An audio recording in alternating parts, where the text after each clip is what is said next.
Welcome to Chitra's cooking feast. இன்றைக்கி வீடியோவில் ரொம்ப சத்தான சுவையான நம்ம பாரம்பரிய உணவான கேழ்வரகு மாவில் செட் தோசை எப்படி செய்கிறதுன்னு பார்க்க போகிறோம். இந்த தோசை பார்த்திங்கன்னா நல்ல சாஃப்டாக ரொம்ப டேஸ்ட்டாக இருக்குங்க.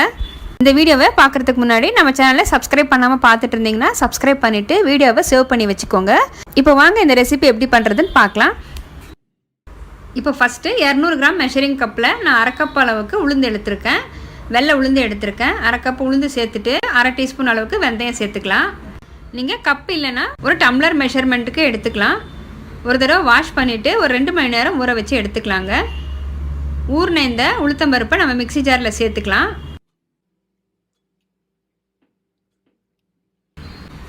ஃபஸ்ட்டு உளுந்து நல்லா நைஸாக அரைச்சி எடுத்துக்கலாம். இப்போ இது கூடவே 2 ஸ்பூன் அளவுக்கு தேங்காய் துருவல் சேர்த்துக்கிறேன். அரை கப் அளவுக்கு சாதம் சேர்த்துக்கலாம். தேங்காய் துருவலும் சாதமும் பார்த்திங்கன்னா நமக்கு தோசை நல்லா சாஃப்டாக வரதுக்கு ரொம்ப ஹெல்ப் பண்ணும். தண்ணி விட்டு நல்லா நைஸாக அரைச்சி எடுத்துக்கலாங்க. இந்த பதத்தில் அரைச்சி எடுத்துருக்கேன். அரைச்சதை இப்போ ஒரு பாத்திரத்தில் சேர்த்துக்கலாம். இப்போ 2 கப் அளவுக்கு கேழ்வரகு மாவு சேர்த்துக்கிறேன். நல்லா சலிச்சிட்டு 2 கப் அளவுக்கு சேர்த்துக்கலாம். 2 கப்பு கேழ்வரகு மாவு சேர்க்குறதுக்கு பதிலாக 1 கப்பு கேழ்வரகு மாவும் 1 கப்பு கோதுமை மாவு இல்லைனா நீங்கள் கம்பு வச்சுருந்தீங்கன்னா கம்பு மாவு கூட 1 கப் அளவுக்கு சேர்த்துக்கலாங்க. இந்த செட் தோசை பார்த்திங்கன்னா எந்த மாவில் செஞ்சாலுமே நமக்கு நல்லா சாஃப்டாகவே வரும். வாரத்தில் 2 தடவையாவது நம்ம சிறுதானியத்தில் பிரேக்ஃபாஸ்ட் செஞ்சு சாப்பிடும்போது நம்ம உடம்புக்கு ரொம்பவே நல்லது. இதில் கால்சியம் சத்து, அயன் சத்து இருக்குது. டயபெட்டிஸ் இருக்கிறவங்க கண்டிப்பாக எடுத்துக்கணும். இப்போ இந்த மாவில் 1 கப் அளவுக்கு தண்ணி சேர்த்துருக்கேன். எந்த அளவுக்கு தோசைக்கு தண்ணி தேவையோ நீங்கள் பார்த்து அட்ஜஸ்ட் பண்ணிக்கோங்க. இப்போது க்ளோஸ் பண்ணி வைக்கலாம். நான் நைட்டு அரைச்சி வச்சுருந்தேன். இப்போ காலையில் பார்க்கலாம்.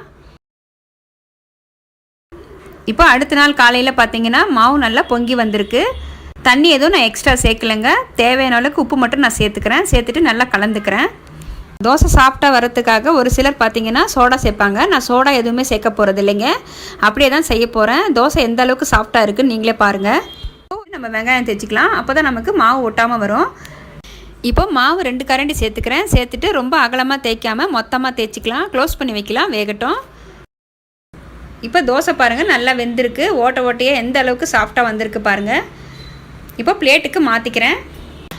இந்த தோசைக்கு பார்த்தீங்கன்னா எல்லா விதமான சட்னியும் குருமாவும் செட் ஆகுங்க. அதுக்கு மேலே நம்ம தேங்காய் பால் வச்சு சாப்பிடும்போது டேஸ்ட் ரொம்ப அட்டகாசமாக இருக்கும். ட்ரை பண்ணி பாருங்கள்.